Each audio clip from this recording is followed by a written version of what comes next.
สวัสดีค่ะคุณผู้ชมมาตรวจสอบสภาพอากาศเช้านี้กันกับ TNN Earth นะคะสำหรับกลางสัปดาห์นี้ค่ะบ้านเรายังคงมีความแปรปรวนของอากาศเกิดขึ้นนะคะเนื่องจากว่ามีลมใต้และลมตะวันออกเฉียงใต้ค่ะที่พัดนำความชื้นจากทะเลเข้ามาปกคลุมนะคะทีนี้พอมาเจอกับอากาศที่ร้อนในบ้านเราเนี่ยก็เลยทำให้ในช่วงวันที่19ถึง24กุมภาพันธ์นี้ค่ะหลายพื้นที่นะคะมีโอกาสที่จะเกิดฝนฟ้าคะนองลมกระโชกแรงรวมถึงฟ้าผ่าเกิดขึ้นได้เพราะฉะนั้นในช่วงที่มีฝนฟ้าคะนองแบบนี้นะคะก็ควรจะหลีกเลี่ยงการอยู่ใต้ต้นไม้ใหญ่ในที่โล่งแจ้งสิ่งปลูกสร้างหรือว่าป้ายโฆษณาที่ไม่แข็งแรงเพื่อความปลอดภัยแต่ก็ถือว่าฝนแล้วก็ลมที่พัดมาในช่วงนี้ค่ะช่วยคลี่คลายฝุ่นในหลายพื้นที่ลงไปได้มากทีเดียวนะคะส่วนเกษตรกรค่ะก็ควรที่จะเพิ่มความระมัดระวังผลผลิตว่าอาจจะได้รับความเสียหายในช่วงนี้นะคะเพราะว่าฝนที่ตกลงมาถือว่าเป็นฝนช่วงแรกๆเลยค่ะหลังจากที่ไม่มีฝนตกลงมานาน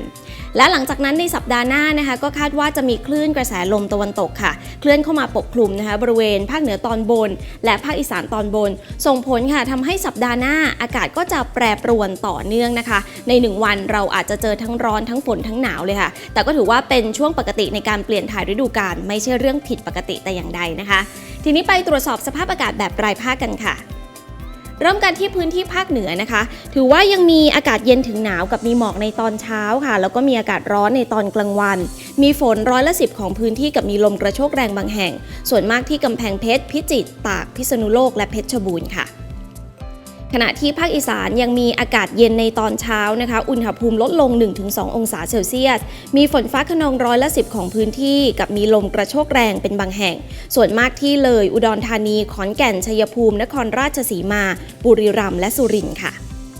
ภาคกลางอากาศเย็นในตอนเช้าและมีอากาศร้อนในตอนกลางวันมีฝน40%ของพื้นที่กับมีลมกระโชกแรงบางแห่งส่วนมากที่ลพบุรีสระบุรีพระนครศรีอยุธยาอ่างทองสิงห์บุรีสุพรรณบุรีนครปฐมกาญจนบุรีและราชบุรีค่ะภาคตะวันออกมีฝนฟ้าคะนอง30%ของพื้นที่กับมีลมกระโชกแรงบางแห่งส่วนมากบริเวณจังหวัดนครนายกฉะเชิงเทราปราจีนบุรีชลบุรีระยองจันทบุรีและตราดทะเลคลื่นต่ำกว่า1เมตรห่างจากฝั่งคลื่นสูงประมาณ1เมตรภาคใต้นะคะมีฝน20-40%ของพื้นที่ส่วนมากที่เพชรบุรีประจวบคีรีขันธ์ชุมพรสุราษฎร์ธานีนครศรีธรรมราชพัทลุงและสงขลา